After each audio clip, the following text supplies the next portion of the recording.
अस्सलाम वालेकुम। आज हम मैथ्स की काउंटडाउन बुक 6 का यूनिट 6 देख रहे थे और उसकी हम 6A एक्सरसाइज कर चुके हैं और जो उसकी फाइनल एक्सरसाइज है 6B उसके लिए आज हम समझेंगे। तो उसमें एक्सरसाइज भी सॉल्व करना सीखेंगे और उससे रिलेटेड जो डिस्कशंस हैं, जो पेजेस हैं उन जिसमें डिटेल समझाई गई हैं वो पेजेस भी समझेंगे।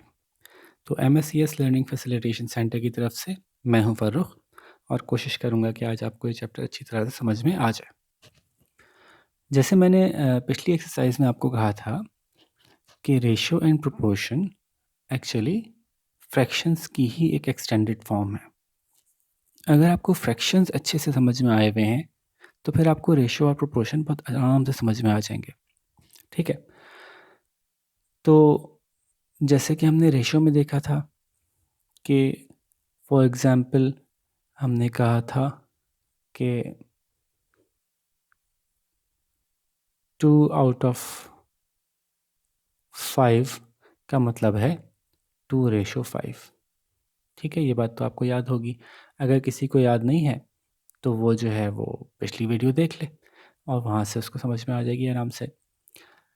तो अगर ये रेशो की ही आपको क्लियर नहीं है तो फिर तो आप 6A की वीडियो देखिएगा। ठीक है, तो मैं अज्यूम कर रहा हूँ कि 6A आप देख चुके हैं और उसी की बुनियाद पर मैं 6B आपको समझा रहा हूँ। तो कभी कभी ऐसा होता है कि हम एक रेशो को दूसरे रेशो से कंपेयर करते हैं। ठीक है, फॉर एग्ज़ाम्पल यहाँ पे देखते हैं कि ऐसा भी हो सकता है कि दो रेशोज़ आपस में इक्विवेलेंट हों, एक जैसे हों। जैसे एक रेशो है 2:3, ठीक है, और एक रेशो है 4:6। तो 2:3 को हम ऐसे एक्सप्रेस कर सकते हैं 2/3 से, 4:6 को हम एक्सप्रेस कर सकते हैं 4/6 से। लेकिन आप देख सकते हैं कि 4/6 और 2/3 जो है वो इक्विवेलेंट फ्रैक्शंस हैं, क्योंकि ये जब सिंप्लीफाई होगा तो 2 2 ज़ा 4 हो जाएगा, 2 3 ज़ा 6 हो जाएगा। तो जब दो रेशोज़ इक्विवेलेंट होते हैं तो हम उन रेशोज़ को कहते हैं कि ये प्रोपोर्शनल हैं एक दूसरे के। ठीक है, जब दो रेशोज़ इक्विवेलेंट होते हैं तो हम उनको प्रोपोर्शनल कहते हैं। तो ये कोई मुश्किल बात नहीं कर रहे हैं हम ये कह रहे हैं कि 2/3 इज़ इक्वल्स टू 4/6। इसमें क्या मसला है कि 2 और 4 एक दूसरे के इक्विवेलेंट हैं फ्रैक्शन की वजह से कि 2/3 को हमने क्या किया था 2 से मल्टीप्लाई किया ऊपर नीचे तो ये 4/6 आ गया। तो चूँकि ये दोनों फ्रैक्शंस एक दूसरे की इक्विवेलेंट हैं तो 2:3 भी इक्वल माना जाएगा 4:6 के। ठीक है, और इसके लिए लफ्ज़ टर्म जो यूज़ की जाती है वो यूज़ की जाती है कि 2:3 इज़ प्रोपोर्शनल टू 4:6। ठीक है, और प्रोपोर्शनल का जो लफ्ज़ के लिए जो हम यूज़ करते हैं वो ये 4 डॉट्स यूज़ करते हैं। रेशो के लिए 2 डॉट्स करते हैं और प्रोपोर्शनल के लिए 4 डॉट्स यूज़ करते हैं। ठीक है भाई, तो अब ज़रा कुछ एग्जांपल्स और कुछ मज़ीद तफ़सीलात बुक में देखते हैं। कुछ इन्होंने चीज़ें बताई हैं। एक तो ये देखिए कि 4:5 या 4/5 और 12:15 को इन्होंने एक्सप्रेस किया है प्रोपोर्शनल में। तो 4:5 इज़ प्रोपोर्शनल टू 12:15। अब इसके कुछ टर्म्स यूज़ की हैं, वो टर्म्स आपको एक दफ़ा बता दी जाती हैं, तो वो मैं समझा देता हूँ। और फ़िलहाल आगे एक्सरसाइज़ में कोई बहुत ज़्यादा यूज़ नहीं है इन टर्म्स का, बस एक दफ़ा पता होना ज़रूरी है। आगे जाके थोड़ा काम आएँगी। नेक्स्ट बुक में थोड़ा-सा इनका यूज़ ज़्यादा होगा फिर भी, लेकिन यहाँ पे बस आपको पता भी हो जाए टर्म्स तो काफ़ी हैं। क्या टर्म्स हैं कि जैसे कि 4:5 व्हिच इज़ प्रोपोर्शनल टू 12:15। तो इसको पढ़ा कैसे जाएगा? इसको पढ़ा जाएगा कि 4:5 एज़ 12:15। ठीक है, जैसे हमने पिछली एक्सरसाइज में देखा था ना कि रेशियो को हम इज़ टू भी कहते हैं, तो 4:5। तो 4:5 एज़ 12:15। और दूसरी तरह से इसको पढ़ सकते हैं 4:5 इज़ प्रोपोर्शनल टू 12:15। ठीक है, दोनों तरह से पढ़ना ठीक कहलाएगा। 4:5 is proportional to 12:15 and 4:5 as 12:15, यानी 4 5 के साथ वही ताल्लुक़ रखता है जो 12:15 के साथ रखता है। ठीक है जी, तो ऐसा है कि नहीं है देख सकते हैं आप कि अगर आप इसको सिंप्लीफाई करेंगे तो आपको पता है कि 3 4 12, 3 5 15, ये 4:5 ही आ जाएगा। इसलिए कह रहे हैं कि 4:5 का वही ताल्लुक़ है जो 12:15 का है आपस में। तो 4:5 एज़ 12:15। ठीक है जी। अच्छा, अब इसके जो दो कोने की टर्म्स हैं 4 और 15, इनको एक्सट्रीम्स कहा जाता है, और 5 और 12 को मीन्स कहा जाता है। ठीक है, जो बीच की टर्म्स हैं मीन्स हैं और कोने की टर्म्स एक्सट्रीम्स हैं। ये भी कोई मुश्किल बात नहीं है, लेकिन इसका अगेन एक्सरसाइज सॉल्व करने से कोई ताल्लुक़ नहीं है। ये सिर्फ टर्म्स हैं जो बस आप एक दफ़ा समझ लें कि हाँ बात समझ में आ रही है, बस ठीक है, फिर आगे चलेंगे। एक्सरसाइज सॉल्व करने के लिए सिर्फ आपको फ्रैक्शन की नॉलेज हो तो आप आराम से पूरी एक्सरसाइज सॉल्व कर सकते हैं। ठीक है। अच्छा जी, कोने वाला जो है वो फोर्थ प्रोपोर्शनल कहलाता है, जो लास्ट कोने वाला है। ठीक है, जैसे यहाँ 15 जो है फोर्थ प्रोपोर्शनल है। अच्छा जी, डबल कॉलन को हम इक्वल्स टू से भी रिप्रेजेंट कर सकते हैं, है ना। जैसे कि हमने कहा 1:3 एज़ 3:9, तो यहाँ इक्वल्स टू भी लगा सकते हैं। ये बात भी समझ में आ गई। अच्छा जी, अब आप ये देख सकते हैं कि एक ख़ास तरह की ये रेशो एक ख़ास तरह के प्रोपोर्शनल में कन्वर्ट हुआ कि 1 3 3 और 9, इसमें बीच की दोनों टर्म्स सेम हो गई इत्तेफाक से, यानी मीन्स सेम हो गए। ठीक है, तो इसलिए इसको कहेंगे मीन प्रोपोर्शनल 3 है, क्योंकि दोनों सेम हैं, तो इसलिए इसको कहेंगे मीन प्रोपोर्शनल 3 है। ये भी 3 है और ये भी 3 है, तो मीन प्रोपोर्शनल्स जो हैं वो एक ही नंबर है, वो है 3। एक तो ये बात हो गई। दूसरा, जब ऐसा हो जाए कि मीन प्रोपोर्शनल सेम हो जाए, प्लस पहला नंबर का दूसरे नंबर से और दूसरे नंबर का चौथे नंबर से, यानी दूसरा तो सेम हो गया ना, दूसरा और तीसरा सेम हो गई जो टर्म्स हैं। पहली टर्म की इन दूसरी तीसरी टर्म्स का जो मीन है इससे, और इसका तीसरी टर्म से सेम रिलेशनशिप जब हो जाता है, तो फिर हम इसको एक और नाम देते हैं, उसका नाम है कंटिन्यूड प्रोपोर्शन। अगेन इसका एक्सरसाइज सॉल्व करने से कोई ताल्लुक़ नहीं है। जैसे कि हम आपसे कह रहे हैं कि 1 4 और 16, असल में था 1 4 4 और 16, 1:4 एंड 4:16। तो इसमें 4 और 4 सेम हो गया, तो ये मीन प्रोपोर्शनल एक ही आ गया, 4। अब ये देखें कि 1 से 4 तक जाने के लिए 1 को किससे मल्टीप्लाई किया, 4 से। 4 को 16 तक जाने के लिए इससे मल्टीप्लाई किया, 4 से। तो ये कंटिन्यूड प्रोपोर्शन बन गई हमारी। ठीक है, तो जो कंटिन्यूड प्रोपोर्शन की टर्म है, इसका क्या मतलब होगा, ये बात समझ लिया आपने। जैसे कि यहाँ भी देखिए आप कि 1 से 3 और 3 से 9, 3 से मल्टीप्लाई करके जा रहे हैं, 1 3 3, 3 3 9। तो अगेन कोई बात मुश्किल नहीं है, लेकिन सिर्फ आपको समझाने के लिए जो है वो कुछ टर्म्स बताई गई हैं जो आगे कहीं जाके आपके काम आएंगी नेक्स्ट बुक्स में। अभी सिर्फ ये बस याद भी कर लें, या सिर्फ आप देख के समझ में भी एक दफ़ा आ जाए और बाद में याद ना भी रहे तो इट डज़न्ट मैटर। ठीक है, लेकिन ज़ाहिर है चूँकि मैं पूरा चैप्टर एक्सप्लेन कर रहा हूँ तो मुझे एक्सप्लेन करना ज़रूरी है, इसलिए भी समझाता हुआ जा रहा हूँ आपको। ठीक है, अब इन्होंने इसको दोबारा एक्सप्लेन किया। 1 3 एंड 9 जो था वो एक्चुअली था 1:3 और 3:9, 1:3 एज़ 3:9। और ये देखें 1:7 एज़ 7:49। बात सही लग रही है ना, 1 7 7, 7 7 49, तो इनका रिलेशनशिप कंटिन्यूड है, कंटिन्यूड प्रोपोर्शंस हैं। ठीक है, तो ये इन्होंने यहाँ पे करके बताया हुआ है और ये भी समझाया हुआ है। ठीक है, तो आगे चलते हैं। अब कुछ टेक्निकल बातें समझ लें जिससे कि एक्चुअली आपकी एक्सरसाइज सॉल्व करने का ताल्लुक़ है। जब आपसे कहा जाएगा कि 4:15 प्रोपोर्शनल है 4:5 प्रोपोर्शनल है 12:15 के, इसका मतलब है 4/5 और 12/15 एक दूसरे के इक्विवेलेंट फ्रैक्शंस हैं, और इक्विवेलेंट फ्रैक्शंस के हम इक्वल्स टू के साइन लगा सकते हैं। तो जब भी दो इक्विवेलेंट फ्रैक्शंस होंगी तो उसके जो क्रॉस प्रोडक्ट्स हैं वो सेम आएंगे, उनका आंसर सेम आएगा। यानी 4 को अगर मैं 15 से मल्टीप्लाई कर दूं और 12 को मैं अगर 5 से मल्टीप्लाई कर दूं तो आंसर सेम आना चाहिए। तो आपको पता है ये 60 आ रहा है, दोनों का आंसर जी सेम आ रहा है। तो अगर दो रेशियोज़ एक दूसरे के वाकई प्रोपोर्शनल हैं, यानी एक दूसरे के वाकई इक्वल हैं, तो उनके क्रॉस प्रोडक्ट्स जो हैं वो उसका आंसर सेम आएगा। इसकी मदद से हम ऑलमोस्ट सारे सवाल सॉल्व करने वाले हैं। सिर्फ इस एक कॉन्सेप्ट की मदद से आगे वाली पूरी एक्सरसाइज सॉल्व होने वाली है बस। तो अगर ये आपको समझ में आ गई बात, तो समझ लें कि आपको पूरी एक्सरसाइज समझ में आ गई। अब इसी तनाजुर में आपको ये समझाना चाह रहे हैं कि अगर दो फ्रैक्शंस ऐसी हैं 3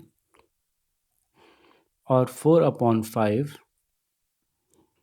अगर इनका क्रॉस प्रोडक्ट सेम ना हो, यानी 2 × 5 और 4 × 3, 2 5 10 बना, 4 3 12 बना, ये सेम नहीं है, तो इसका मतलब है कि 2:3 और 4:5 आर नॉट प्रोपोर्शनल। ठीक है, दोनों प्रोपोर्शनल नहीं होंगे। ये बात समझ में आ रही है? बल्कि ये समझ में आएगा, इससे ये भी समझ में आएगा कि अगर राइट वाले का प्रोडक्ट बड़ा आ रहा है तो राइट वाला बड़ा है लेफ्ट वाले से। ठीक है, तो ये प्रोपोर्शनल नहीं है, ये दो रेशियोज एक दूसरे के प्रोपोर्शनल नहीं है। तो यूं कहें, पूछ रहे हैं कि क्या 2 में से 3 बराबर है 4 में से 5 के, तो हम कहेंगे नहीं जनाब, 4 में से 5 बड़ा है 2 में से 3 के मुकाबले में। सही है, तो ये बात ऐसे समझाई जाएगी। और यहाँ पे पूछ रहे हैं कि भाई क्या 4 में से 5 बराबर है 12 में से 15 के, सॉरी 5 में से 4 बराबर है 15 में से 12 के, उल्टा बोल गया। क्या 5 में से 4 बराबर है 12 में से 15 के? तो हमने क्रॉस प्रोडक्ट करके देखा, आंसर सेम आ रहा था, हमने कहा जी बराबर है। तो जब बराबर होता है तभी हम दो रेशियोज के बीच में प्रोपोर्शन का साइन लगाते हैं, और अगर बराबर नहीं होता तो हम ग्रेटर देन या लेस देन का साइन लगाते हैं। जैसे कि यहाँ देखिए कि 2:3 या 2/3 बराबर नहीं है 4:5 या 4/5 के, तो हमने इसलिए ये लेस देन का साइन लगाया कि 2:3 इज़ लेस देन 4:5। ठीक है, तो ये बस यूँ समझ लें, जैसे मैं आपको फिर बता रहा हूँ कि यही एक पॉइंट है, यही एक टर्म है, यही एक टेक्निक है जो पूरी आगे सारी एक्सरसाइज के अंदर जो है वो इन्वॉल्व होगी। इसको अच्छी तरह समझ लें, अगर बात समझ नहीं आई तो वीडियो पॉज करके थोड़ा पीछे जाके दोबारा देख लें।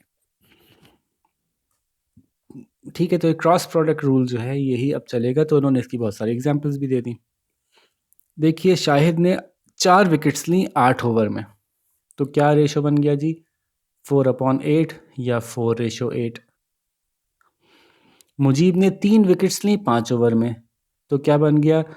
3/5 या 3:5।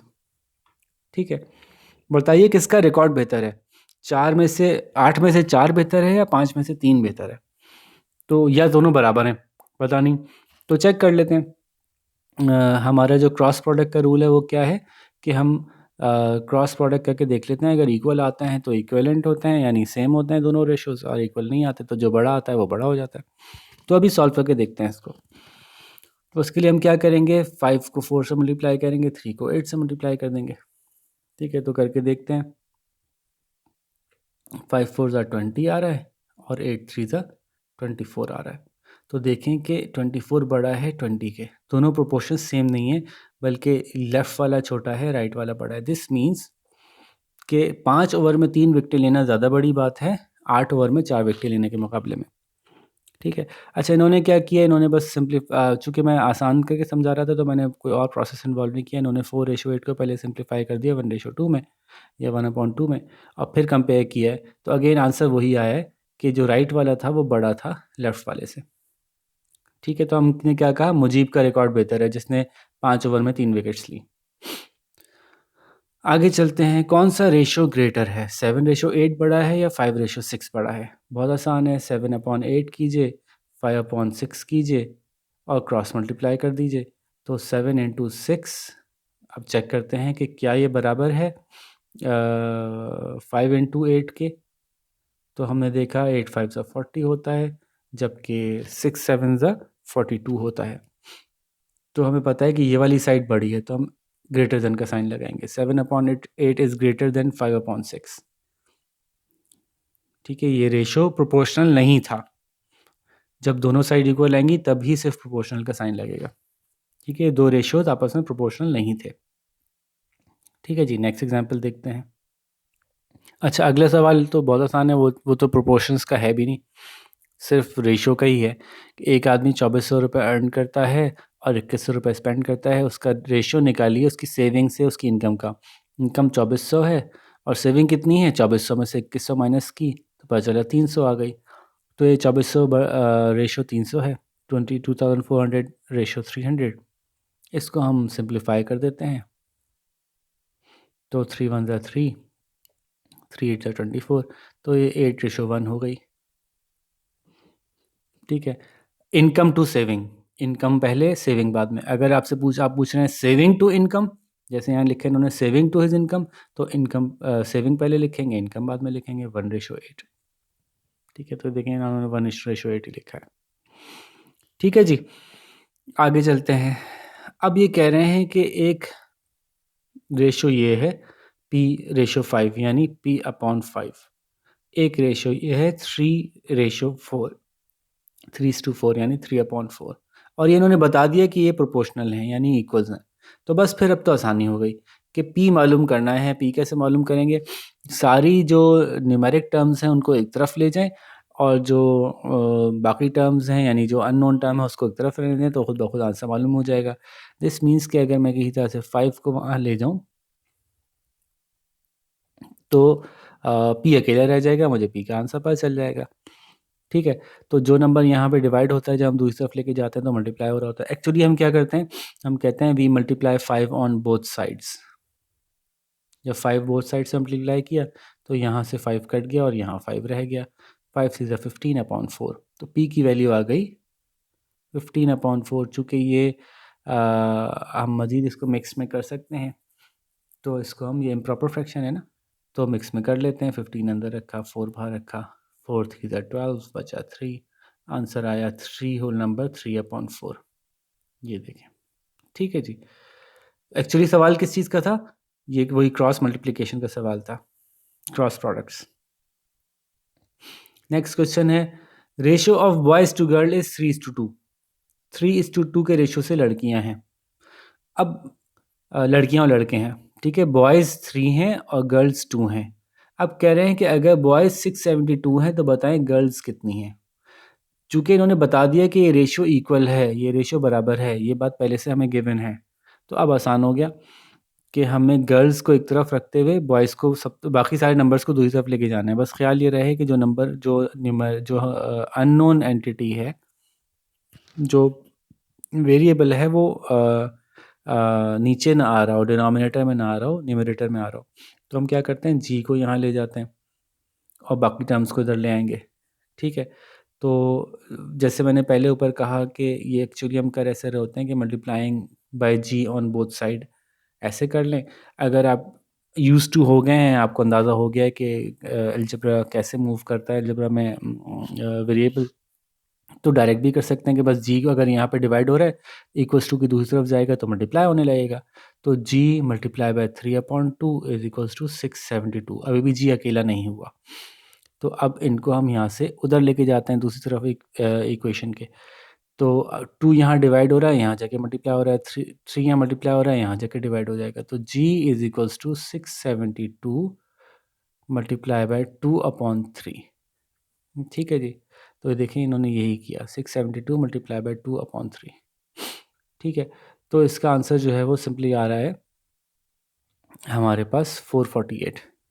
सॉल्व कर लीजिएगा, आंसर अगर आप देख लेंगे तो 448 ही आ रहा होगा।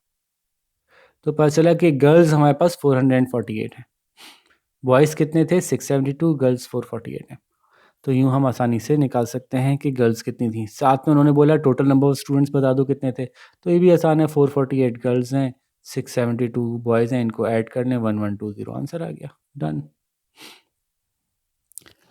ठीक है, अगर कोई पॉइंट कॉम्प्लिकेटेड लगा करे तो वहाँ वीडियो पॉज करके थोड़ा पीछे से दोबारा से सुन लिया करें। मैं थोड़ा सा तेज़ इसलिए बोलता हूँ कि मैथ्स की वीडियोस काफ़ी लंबी हो जाती हैं, फिर स्टूडेंट्स कहते हैं कि सर 1 घंटे की वीडियो देख देख के थक गए। तो थोड़ा तेज़ मैं इसलिए बोल रहा होता हूँ ताकि मैं वीडियो शॉर्ट कर दूँ, और अगर आपको कोई पॉइंट समझ में नहीं आ रहा हो तो आप पॉज करके रिवाइंड करके फिर देख लीजिए उसको।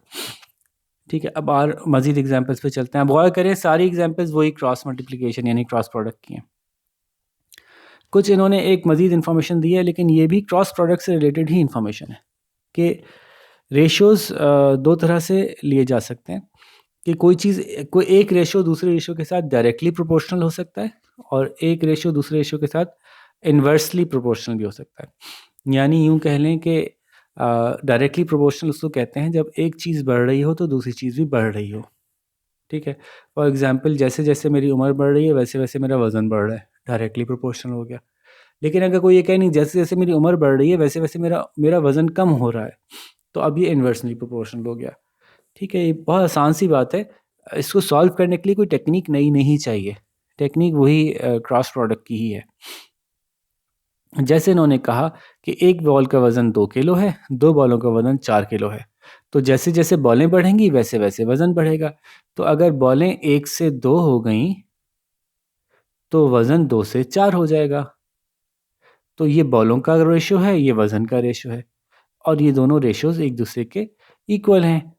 ठीक है, इक्विवेलेंट फ्रैक्शंस बन रही हैं 1/2 और 2/4। ठीक है ना? तो ये है डायरेक्ट रिलेशनशिप। ठीक है? इसमें इसमें कोई मुश्किल बात तो नहीं हुई कि ऐसा होता रहता है। वो हम अक्सर ज़िंदगी में देखते हैं कि जैसे कि एक चीज़ जिस स्पीड से बढ़ती है उससे रिलेटेड दूसरी चीज़ भी उस स्पीड से बढ़ती है। ठीक है? जैसे कि एक कुक 4 डिशेज़ बनाएगा तो 2 कुक 8 डिशेज़ बनाएँगे। तो कुक 1 से 2 हुए, डिशेज़ 4 से 8 हो गईं और ये दोनों एक दूसरे के प्रोपोर्शनल हैं यानी इक्विवेलेंट फ्रैक्शंस हैं। ठीक है जी? अब इसी से रिलेटेड कुछ एग्जाम्पल दे दिए इन्होंने, आसान सी हैं। एक ऑथर 6 पेजेस लिखता है 1 घंटे में, बताइए 5 घंटे में कितने लिखेगा? तो ऑथर ने 1 घंटे से 5 घंटे पे गया, तो पेजेस 6 से कितने हो जाएंगे? एक्स कह देते हैं उसको। और हमें पता है कि ये डायरेक्ट रिलेशनशिप है तो इक्वल हैं या 4 डॉट्स डालते हैं प्रोपोर्शनल के। तो ये एक्चुअली है 1/5 इज इक्वल्स टू 6/x। बहुत आसान हो गया ना? अब आपको पता है कि क्रॉस मल्टीप्लिकेशन करेंगे, ये यहाँ डिवाइड हो रहा है, इक्वल टू के इधर जाएगा तो मल्टीप्लाई हो जाएगा। एक्चुअली ये उठ के यहाँ नहीं जा रहा होता है। फिर आपको बता दूँ कि ये जब हम अलजेब्रा में तेज़ हो जाते हैं तो हम डायरेक्टली उठा के इधर से उधर ले जाते हैं। एक्चुअली हम क्या करते हैं, हम कहते हैं multiply with 5 on both sides. उसकी वजह से ये वाला 5 कट जाता है और यहाँ 5 रह जाता है। अच्छा, तो 5 हमने यहाँ से यहाँ ले गए उठा के, लेकिन चूँकि हम करने में ऐसे ही कर रहे होते हैं, तो हम 5 यहाँ से यहाँ उठा के ले जाएंगे, x यहाँ से यहाँ उठा के ले जाएंगे, तो ये हो जाएगा x multiply by 1 is equals to 6 multiply by 5। तो x is equals to 30। x क्या था कि अगर 1 घंटे में 6 पेज लिख रहा है तो 5 घंटे में कितने पेज लिखेगा? तो पता चल गया हमें 5 घंटे में 30 पेजेस लिखेगा। ये देखें, ये बात इन्होंने यहाँ पे एक्सप्लेन कर दी। अच्छा, सवाल आप सॉल्व करेंगे ना जनाब, तो आप इसी तरह से सॉल्व करेंगे, स्टेप्स फॉलो करेंगे। मैं तो समझा रहा हूँ कि सवाल में आंसर आया कैसे। चूँकि शॉर्ट करके समझा रहा हूँ तो स्टेप्स आपको मेरे सॉल्यूशन में पूरे नहीं मिल रहे, लेकिन यहाँ पे तो मौजूद है, बुक आपके पास मौजूद है। उसकी मदद से आप सॉल्यूशंस देख के, स्टेप्स देख के अपना सवाल जब सॉल्व करेंगे तो उसी तरतीब से करेंगे। ठीक है जी? एक और एग्जांपल देखते हैं। एक बेकर है, 10 केक बनाता है 1 दिन में। बताइए 5 बेकर्स कितने केक बनाएंगे? तो baker to baker proportion ratio निकलेगा और केक टू केक रेशो निकलेगा, क्योंकि ये बात भी हमने पीछे की थी ना, जब रेशो कर रहे थे। ये रेशो जो है वो सिमिलर टर्म्स, सिमिलर यूनिट्स में निकलता है। तो एक बेकर से 5 बेकर हो गए, तो केक 10 से कितने हो जाएंगे? एक्स कर लेते हैं इसको और ये इक्वल टू का साइन लगा देते हैं, क्योंकि ये हमें पता है कि प्रोपोर्शनल है। तो अगेन एक्स यहाँ चले जाएगा, 5 यहाँ आ जाएगा, तो x into 1 is equals to 5 into 10। तो हमें पता है कि क्या आंसर आएगा, x इज इक्वल्स टू 50, यानी 5 बेकर मिलके 50 केक बनाएंगे। देखें ये आंसर आ रहा है। ठीक है। अच्छा, इन्वर्स प्रोपोर्शनल में एक छोटा सा टेक्निकल चेंज करना है यही क्रॉस प्रोडक्ट का सॉल्यूशन। वही एक क्रॉस प्रोडक्ट बार बार यूज़ होगा। सिर्फ एक छोटा सा चेंज करना है कि इन्वर्स प्रोपोर्शन के अंदर जब आप इक्वलेंट्स बनाते हैं तो वो इक्वल नहीं आ रहा होता। जैसे कि इन्होंने एग्जांपल दी कि कभी-कभी ऐसा होता है कि एक चीज़ बढ़ रही होती है तो दूसरी चीज़ बढ़ने के बजाय कम हो रही होती है। जैसे उन्होंने कहा 4 कुक मिलके 50 वेजिटेबल्स काटते हैं 2 घंटे में। ठीक है। अब 8 कुक मिलके कितनी वेजिटेबल्स काटेंगे क्या? हाँ, सेम वेजिटेबल्स काटेंगे 1 घंटे में। अगर 4 कुक थे तो 2 घंटे में 50 वेजिटेबल्स काट रहे थे। 8 कुक हैं तो वो 1 घंटे में 50 वेजिटेबल्स काटेंगे। तो कुक के बढ़ने से घंटे कम हो गए। ठीक है, ऐसा हो सकता है ना, हम रियल लाइफ में देख रहे होते हैं कि ऐसा हो सकता है। फॉर एग्जांपल एक बाल्टी है, उसके अंदर जो है वो पानी भरना है, तो एक बच्चा जो है वो 10 मिनट में पानी भर रहा है, तो 2 बच्चे जो हैं वो 10-20 मिनट में नहीं भरेंगे, बल्कि 2 बच्चे 5 मिनट में भर देंगे। तो कभी-कभी हम देखते हैं कि एक चीज़ बढ़ रही होती है, दूसरी चीज़ कम हो रही होती है। तो अब इसको उन्होंने जब एक्सप्रेस किया कि कुक्स 4 से 8 हो गए, लेकिन घंटे 2 से 1 हो गया। तो 4:8 इज़ इक्वल्स टू 2:1। क्या ये बात सही है?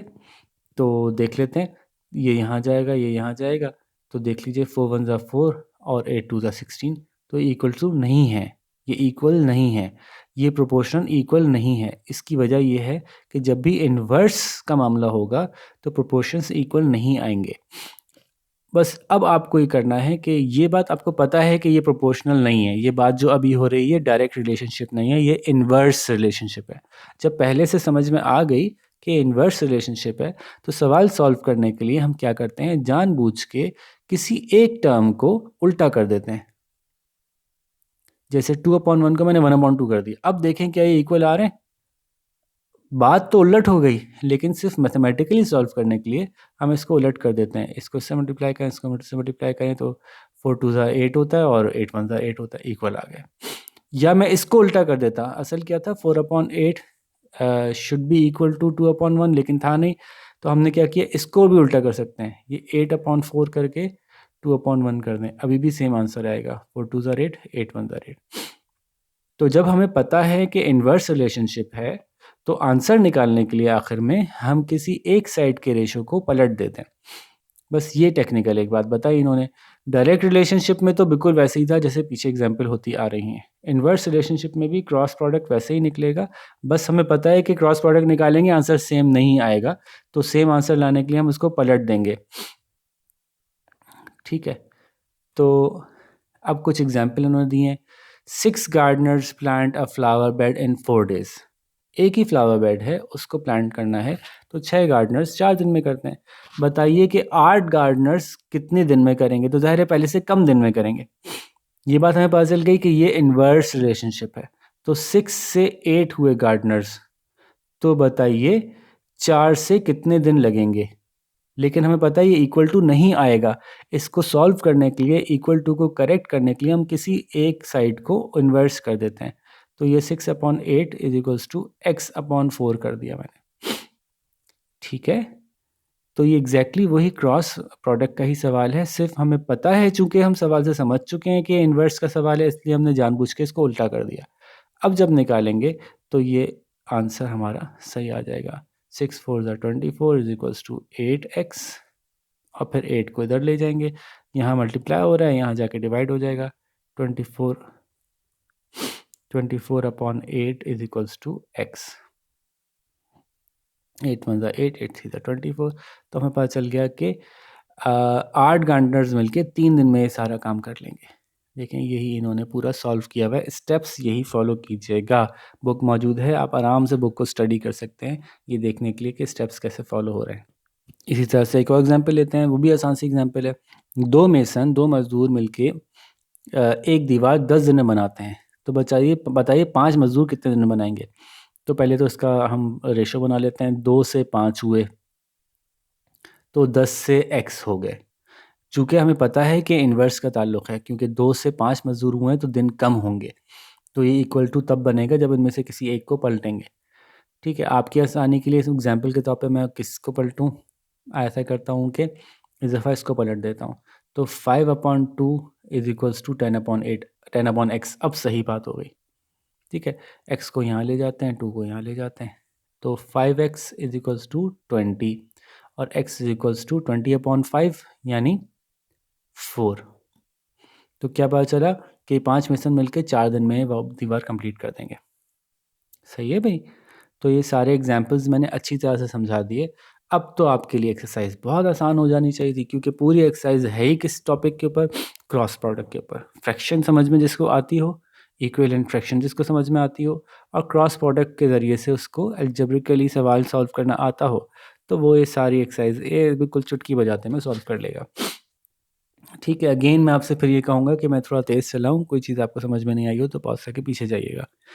फिल इन द ब्लैंक है, इसमें तो कुछ भी नहीं करना, ये सिर्फ आपको इक्विवेलेंट फ्रैक्शन निकालनी है। ये तो बुक 4 का सवाल है। ठीक है, 3 से 18 क्या मल्टीप्लाई करने से हुआ, 3 को 18 कैसे बनाया, तो 3 6 18 होता है, तो 2 6 यहाँ 12 आएगा। ठीक है। 3 को 24 बनाने के लिए किससे मल्टीप्लाई किया था? तो आपको पता है कि 3 8 ज़ा 24 है, तो 2 8 ज़ा यहाँ 16 आएगा। सही है। ये सारे खुद कर लीजिएगा, मैं सिर्फ ये वाला एक बता देता हूँ। 0.1 को 2 बनाने के लिए आपने इसको 20 से मल्टीप्लाई किया होगा। 20 मल्टीप्लाई बाय 0.1 इज़ 2। तो फिर 6 को भी 0.6 को भी 20 से मल्टीप्लाई कर दें, आंसर आएगा 12। अब 0.1 को 0.6 को 24 1 में कन्वर्ट करने के लिए 40 से मल्टीप्लाई किया होगा। तो फिर 0.1 को 40 से मल्टीप्लाई करेंगे, आंसर आएगा 4। ठीक है, ये कॉन्सेप्ट है। तो ये तो मैंने आपको 2 सॉल्व कर दी, बाकी आप इसी तरह से सॉल्व कर लीजिएगा, बहुत आसान है, मुश्किल नहीं है। ये वाली मैं नहीं बता रहा, मुश्किल नहीं है, चूँकि मैंने आपको बता दिया टेक्नीक आसान है। इसमें बढ़ नहीं रहा, कम हो रहा है, तो आप रिवर्स में जा सकते हैं। 1.2 को किससे मल्टीप्लाई किया कि 3 आ गया, ऐसा सोच लें आप। ठीक है, तो लेकिन सॉल्यूशन में इसलिए हर एक जवाब का नहीं, सवाल का नहीं बता रहा कि फिर आप क्या करेंगे, आप तो ऐसे ही बैठे रहेंगे, मज़ा क्या आएगा। ठीक है, तो थोड़ा-सा आप भी अपना दिमाग चलाएँ, थोड़ा-सा हिल-जुल करें। हाँ, फिर भी समझ में नहीं आए तो मैं मौजूद हूँ, आप मुझसे पूछ सकते हैं। ठीक है जी, आगे चलें। The ratio of 2 quantities is 2:7। 2 quantities हैं, उनका रेशियो है 2:7। पहली क्वांटिटी 28 है, बताइए सेकंड क्वांटिटी क्या होगी? अब इसके लिए मैं एक एडिशनल पेज ले लेता हूँ ताकि बात अलग से सॉल्व करूँ। 2 क्वांटिटीज़ हैं, एक 2 है और एक 7 है। ठीक है, एक 2 है और एक 7 है, जबकि पहली क्वांटिटी कितनी है 28, तो बताइए दूसरी कितनी होगी? तो हमने कहा पहली क्वांटिटी 28 है और दूसरी जो है वो x है। अब क्या रह गया इसमें, 2/7 is equals to 28/x। x यहाँ जाएगा, 7 यहाँ आएगा, 2x is equals to 7 into 28 और x is equals to 7 into 28/2। इसको सॉल्व कर लें, आंसर आ जाएगा आपका आसानी से। ठीक है, तो ये हो गया। अच्छा, सॉल्व करके ही मैं, चलो भाई सवाल सॉल्व करके पूरा ये भी मैं ही दे देता हूँ। तो 2 1 ज़ा 2, 2 14 ज़ा 28। अब 14 इंटू 7 करो, 7 4 ज़ा 28, 7 1 ज़ा 7 8 9 98 इसका आंसर आ गया। ठीक है जी, नेक्स्ट क्वेश्चन देखते हैं। नेक्स्ट क्वेश्चन में पूछ रहे हैं जी, अभी मैंने सॉल्व कर दिया, देखें मैं सारे सवाल सॉल्व नहीं करूँगा। The ratio of two quantities 7:12 is larger, if the larger one is 84, find the other। Same सवाल है, 7:12 का रेशो लिखा आपने और लार्जर वन चूँकि 12 है, तो देखें आपने क्या किया, 7:12 लिखा और लार्जर वन जो है वो 84 है, तो वो 12 है 84, तो फिर आपने लिखा x:84। ठीक है, तो अब इसको आप देख लें, 7/12 इज इक्वल्स टू x/84। फिर क्रॉस मल्टीप्लाई कर लें, मसला हल हो जाएगा। अब ये सॉल्व आप खुद कीजिएगा, ये सॉल्यूशन मैं आपको सॉल्व करके नहीं दे रहा। ठीक है, नेक्स्ट क्वेश्चन है जी,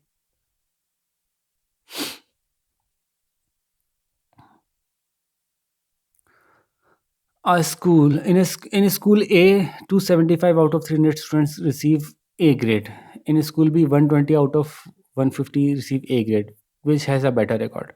तो आपने क्या किया, 275/300 को आपने कंपेयर करना है किससे, 120/150 से। आपने पहले देखना है कि ये बराबर हैं कि नहीं है, उसके लिए हमने कहा था कि क्रॉस मल्टीप्लाई करके देख लें। 275 इंटू 150 क्या बराबर है 300 इंटू 120 के। ठीक है, तो हम जल्दी से सॉल्व, वैसे तो आपको ये कहा जाएगा कि पहले भाई इसको सिंप्लीफाई करो, छोटी टर्म्स में लेके आओ।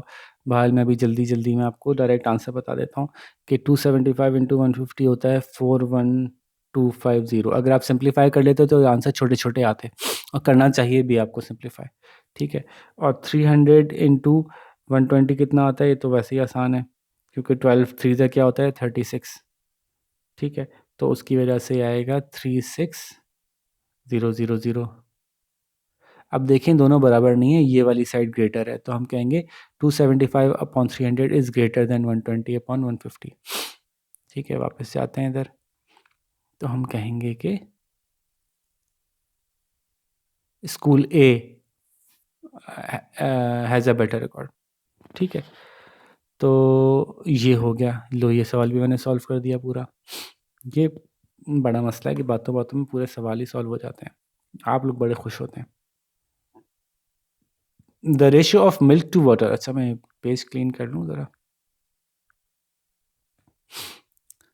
ये क्लीन कर दिया हमने जल्दी से। अरे भाई जल्दी से क्लीन हो जाओ जी। The ratio of milk to water in a container is 5:1। और है कौन दूध में पानी मिला रहा है भाई? 5 मिल्क है तो 1 पानी है बाय वॉल्यूम, और टोटल वॉल्यूम 9 बता दिया उन्होंने। तो बताइए कि वाटर कितना है? तो ये भी आसान है, 5:1 को आप डिस्ट्रीब्यूट कर लें 9 के अंदर। अब देखें कैसे सॉल्व होता है। अब इस सवाल को मैं कैसे सॉल्व करवाता हूँ कि मैं स्टूडेंट्स को ये कहता हूँ कि भाई ये सोचो कि 5 हिस्से पानी है और 5 हिस्से दूध दूध है और 1 हिस्सा पानी है, तो टोटल हिस्से कितने हो गए? 6। अब दूध कितना है? टोटल जो अमाउंट है वो 9 है, तो पहले इसके 6 हिस्से तो करो, 6 हिस्सों में तकसीम करो ज़रा इसको। तो 6 को जब हम 9 को जब हम 6 से डिवाइड करते हैं तो आंसर आता है 1.5। एक हिस्सा 1.5 के बराबर है, तो पानी कितना है? एक ही हिस्सा है, तो हमें पता है कि पानी 1.5 हो गया। अब 5 हिस्से कितने बराबर होंगे? इसको 5 से मल्टीप्लाई कर दो, तो यहाँ से कर लो, चलो 5 5 25, 5 1 5 6 7, क्या हो गया? 5 5 25, 5 1 5 6 7। तो 7.5 जो है वो दूध है और 1.5 जो है वो पानी है। ठीक है, तो ये सवाल ऐसे सॉल्व होगा। इसकी कोई एग्जांपल पीछे मौजूद नहीं है, लेकिन ये लॉजिकल सवाल है। फिर गौर से समझें, देखें क्या किया इन्होंने, क्या बताया। इन्होंने कहा 1 हिस्सा पानी है, 5 हिस्से दूध है, तो टोटल हिस्से कितने हैं? 6 हिस्से हैं। तो और दूध की क्वांटिटी कितनी है? 9 लीटर। 9 लीटर को 6 हिस्सों में तकसीम करो तो एक हिस्सा 1.5 लीटर आता है। तो एक हिस्से के बारे में ही पूछा था हमसे, वो हमने बता दिया कि जी एक हिस्सा जो है वो कितना था, कितना पानी था, हमने बता दिया 1.5 लीटर। लो भाई, ये सवाल भी मैंने सॉल्व कर दिया। हाँ, चलें देखते हैं, कोशिश करते हैं कि अगला सवाल ना करना पड़े। बताइए कि कौन सा रेशो ग्रेटर है? शुक्र, ये तो मुझे बताना नहीं पड़ेगा। 4:7 और 1:2 को सॉल्व करेंगे अगर, तो ये मुझे नहीं बताना पड़ेगा। 4/7 को 1/2 लिखेंगे, इसको क्रॉस कर लेंगे, तो 4 2 ज़ा 8 और 7 1 ज़ा 7, तो हमें पता है कि 4:7 बड़ा हो गया। चलो ये तो बता दिया, अब ये दोनों खुद कीजिएगा, शाबाश। ठीक है, अच्छा जी, नेक्स्ट क्वेश्चन है, find the fourth proportional of 2 3 and 6। तो ये 2:3 6:x बता दीजिए कितना है। तो इस राफ सवाल का जवाब निकाल सकते हैं, पूरा करके दिखा चुका हूँ, ये पूरा सिखा चुका हूँ, अब इसमें नहीं बताऊंगा कि कैसे हुआ। ठीक है, ये तो हम बार बार कर चुके हैं कि सवाल कैसे सॉल्व होगा। Determine the mean proportion between 4 and 9। अच्छा, अब ये थोड़ा सा टेक्निकल आ गया, चलें अच्छा इसको समझा देता हूँ। बीच बीच में बाद सवाल ऐसे दे देते हैं जो कि पीछे इन्होंने सॉल्व करके या उसकी एग्जाम्पल वगैरह नहीं दी होती। अब मीन प्रोपोर्शनल कैसे पता चलेगा जबकि हमें 2 नंबर्स दिए हुए हैं। मीन प्रोपोर्शनल याद है क्या बात हुई थी? मीन प्रोपोर्शनल किसको कह रहे थे? अच्छा, पहले नंबर्स याद कर लूँ मैं। 4 और 9 है, ठीक है, लिख लेते हैं 4 और 9। मीन प्रोपोर्शनल किसको कह रहे थे? कि जब ये नंबर और ये नंबर सेम हो जाता है तो इनको मिला के एक ही नाम दिया जाता है मीन प्रोपोर्शनल। ठीक है, तो इसका मतलब है ये भी वही नंबर है और ये भी वही नंबर है। सही है, तो हम कह सकते हैं 4/x और x/9 सेम है। सही है, तो अब क्या करते हैं, 9 को इधर ले जाते हैं, x को इधर ले जाते हैं, बस अभी x को मल्टीप्लाई करके आंसर क्या निकलेगा वो नहीं लिखिएगा। 4 × 9 हो जाएगा और x × x हो जाएगा। तो 9 4 में पता है 36 होता है, जो कि x × x के बराबर है। अब x और x दोनों सेम हैं। चूँकि अभी तक आपने स्क्वायर रूट लेना नहीं सीखा है, तो इस सवाल को सॉल्व करने के लिए हम लॉजिकली चलेंगे कि क्या 36 दो एक जैसे नंबर्स में टूट सकता है? तो हमें पता है जी 36 टूट सकता है 6 और 6 में। तो 6 into 6 is x into x, तो हम कह सकते हैं कि x इज़ 6। ठीक है, ऐसे सॉल्व होगा। ठीक है जनाब, ये सॉल्व कर दिया मैंने। देखें फिर आपके लिए एक और सवाल सॉल्व कर दिया है, मीन प्रोपोर्शन वाला। अब बताइए इसमें से p निकालिए। ये तो मैं हरगिज़ सॉल्व नहीं करूँगा, ये तो खुद ही कीजिए, कुछ भी नहीं बताना इसमें, तो वर्ड प्रॉब्लम भी नहीं है, तो कुछ बताने की ज़रूरत ही नहीं है। शाहिदा 5 हैंडकरचीफ 7 मिनट में कर सकती है, तो बताइए 35 हैंडकरचीफ करने में कितनी देर लगेगी। तो हैंडकरचीफ कितने हैं, ये बस जो बच्चे गलती करते हैं 5:7 कर लेते हैं। अजीब बात है, जब बार बार कह चुके हैं हम कि रेशो बनाने के लिए आपको सेम टर्म्स लेनी है, यानी सेम यूनिट्स लेना है। तो हैंडकरचीफ का हैंडकरचीफ से रेशो बनेगा, मिनट का मिनट से बनेगा। तो Shahida can iron 5 handkerchiefs in 7 minutes, तो बताइए 35 कितनी देर में करेगी। तो 5/35 को कंपेयर करेंगे 7/डैश मिनट से। अब निकाल लीजिए आप। ठीक है, क्वेश्चन नंबर 11 देखते हैं। In a certain town ratio of numbers of cars to that of taxis is 15:4, 15/4। If there are 172 taxis find the number of car. लो, ये तो मैं तो आगे भी नहीं बता रहा किस में क्या करना है, ये तो बहुत दफ़ा कर लिया सवाल। अच्छा जी, the ratio of number of boys to the girls is 4:3। Boys से गर्ल्स का 4/3 रेशियो है। अगर गर्ल्स 162 हैं तो बताइए नंबर ऑफ बॉयज़ कितने। लो, ये भी नहीं बता रहा मैं। अब बताइए कि जब आप ये आंसर निकाल लेंगे तो उसके बाद ये पूछा है इन्होंने कि जो भी आंसर आया नंबर ऑफ़ गर्ल्स का, तो बताइए इसका क्या रेशियो है टोटल नंबर ऑफ़ स्टूडेंट्स के साथ। तो फॉर एग्जांपल अगर 30 गर्ल्स आई थी फॉर एग्जांपल, और 160 टोटल स्टूडेंट्स, 150 टोटल स्टूडेंट्स थे, तो रेशियो निकाल लीजिएगा। इसमें क्या मसला है, सिंप्लीफाई करके आंसर आ जाएगा। तो ये सवाल भी मैं नहीं कर रहा, इसमें कोई भी टेक्निकली ऐसी बात नहीं है जो आपको समझ में नहीं आ रही हो, लेकिन आप लोगों की आवाज़ें चीख-चीख के कह रही हैं कि 2 पार्ट्स आ गए सवाल में, प्लीज़ कर दें, प्लीज़ कर दें। अच्छा भाई, कर देते हैं ये वाला एक सवाल भी। देखें ना मुझे कैसे आप लोगों के दिल की आवाज़ें सुनाई देती हैं। दोबारा पढ़ लेते हैं। Ratio of number of boys is 4, oops, pen कहाँ गया, 4:3, जबकि गर्ल्स जो हैं वो X:162। गर्ल्स 162 हैं तो बॉयज़ नहीं पता हमें। ठीक है, बॉयज़ टू गर्ल 462 है, तो बॉयज़ टू गर्ल्स हमने ऐसे लिख दिया। तो पहले तो इसको यहाँ से सॉल्व करते हैं, और दूसरा उन्होंने क्या पूछा है हमसे कि पहले तो बता दीजिए कि बॉयज़ कितने हैं, और फिर ये बता दीजिए कि रेशियो ऑफ गर्ल्स का टोटल नंबर ऑफ स्टूडेंट्स के साथ क्या है रेशियो। ठीक है, तो G:2 टोटल, ये निकालना है। अब सवाल को गायब करते हैं और यहाँ से सॉल्व करते हैं। तो ये तो भाई आसान है ना भाई, ये तो आसान है ना। 4/3 इक्वल्स X/162, ये तो आसान है ना कि ये यहाँ जाएगा, ये यहाँ जाएगा। नहीं, बल्कि इसको यहाँ ले जाने की ज़रूरत क्या है, ये बस खाली यही चला जाए। अगर हम सिर्फ 162 को इधर ले जाएं तो सॉल्व हो जाएगा ना, 3 को उधर ले जाने की ज़रूरत ही नहीं है, एक्स अकेला हो जाएगा खुद ही। तो x is equals to 162 into 4/3। इसको सॉल्व कर लेते हैं जल्दी से। 3 1 3, 3 5 15, 3 4 12, 54 इंटू 4 आंसर आएगा। तो 54 को आप 4 से मल्टीप्लाई कर लें तो आंसर आता है 216। ये तो पता चल गया कि बॉयज़ कितने हैं। 216 बॉयज़ हैं, 162 गर्ल्स हैं। तो टोटल स्टूडेंट्स कितने हो गए, ये 8 हो गया, ये 7 हो गया, 3 हो गया, 378 टोटल स्टूडेंट्स हैं। अब ये आपसे पूछ रहे हैं गर्ल्स इस टू टोटल स्टूडेंट्स का क्या रेशो है, तो है 162:378। अब भाई इसको सिंप्लीफाई करना है। 162/378 दोनों ही 2 से डिवाइड हो सकते हैं। ठीक है, तो पहले 2 से करते हैं। 2 8 16, 2 1 2, इसको करते हैं 2 1 2, 2 6 2 8 16, 2 9 18। ठीक है, पहले तो ये हो गया। अब 81/189, 189 ज़रा देख लेते हैं कि 189 जो है वो 9 से डिवाइड होता है जी। 9 9 81 और 9 21 189। क्या फिर देखें, फिर 3 से डिवाइड हुआ है, 3 3 9, 3 7 21, तो हो गया 3 अपॉन 7 यानी 3:7। तो गर्ल्स जो हैं वो स्कूल में टोटल नंबर ऑफ़ स्टूडेंट्स के मुकाबले में 3:7 है।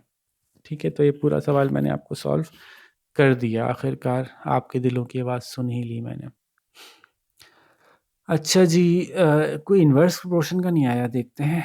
2 कारपेंटर्स, एक टेबल तीनों ने बताते हैं, बताएं 3 कारपेंटर्स, ये आ गए ना इन्वर्स प्रोपोर्शनल। 2 कारपेंटर से 3 कारपेंटर का मुकाबला है, ठीक है, कारपेंटर का कारपेंटर से होगा। अब 2 कारपेंटर 3 दिन में बना रहे थे, बताओ 3 कारपेंटर कितने दिन में बनाएंगे। लेकिन आपको पता है कि ये इन्वर्स का सवाल है, क्योंकि जब 2 कारपेंटर बना रहे हैं तो ज़्यादा दिन लगेंगे, 3 कारपेंटर बना रहे हैं तो कम दिन लगेंगे। तो इस सवाल को सही करने के लिए हम किसी एक रेशो को इन्वर्स करेंगे। बस ये है सवाल की ट्रिक। अब ये सवाल हो गया, 3 को इधर ले जाएं, तो ये सवाल हो गया सॉल्व आराम से। 2 into 3/3 is equals to x. 3 से 3 कट जाएगा, 2 आंसर आ गया। जवाब है जी, अगर 3 कारपेंटर होंगे तो 2 दिन में कर लेंगे। देखा कितना ईजी था। मेरा तो दिल चाह रहा है सवाल पढ़ के भी नहीं सुनाऊं। कुछ तो मेहनत करें आप लोग, बिल्कुल ही ठुस हो जाएंगे वरना। A policeman patrols 5 blocks in an hour. एक पुलिसमैन 5 ब्लॉक्स को कवर करता है 1 घंटे में। 2 और पुलिसमैन अगर आ गए तो ब्लॉक्स, ये सारे ब्लॉक्स यानी 5 ब्लॉक्स कितनी देर में कवर हो जाएंगे? बिल्कुल भी नहीं बता रहा है, इस सवाल का कुछ ABC भी नहीं बता रहा। खुद करें, शाबाश। तो बस ये बता दिए कि इन्वर्स प्रोपोर्शनल का सवाल है। ज़ाहिर है ज़्यादा पुलिसमैन हो गए तो कम देर में काम हो जाएगा। तो जनाब ये थी 6B।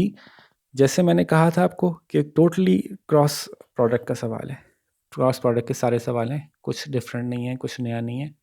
और इसके MCQs भी मैं बिल्कुल नहीं बताऊंगा, इतनी डेप्थ में आपको बता चुका हूँ। MCQs तो चंद मिनटों में, बल्कि 1 मिनट में सॉल्व होने चाहिए। अगर नहीं हो रहे तो फिर आपने चैप्टर सही समझा ही नहीं है। ठीक है, इसलिए ये तो मैं बिल्कुल भी नहीं बता रहा। ये आप अपना टेस्ट खुद करें। अगर आप MCQs सारे सही कर सकते हैं, दिस मीन्स कि आपको चैप्टर ठीक से समझ में आ गया।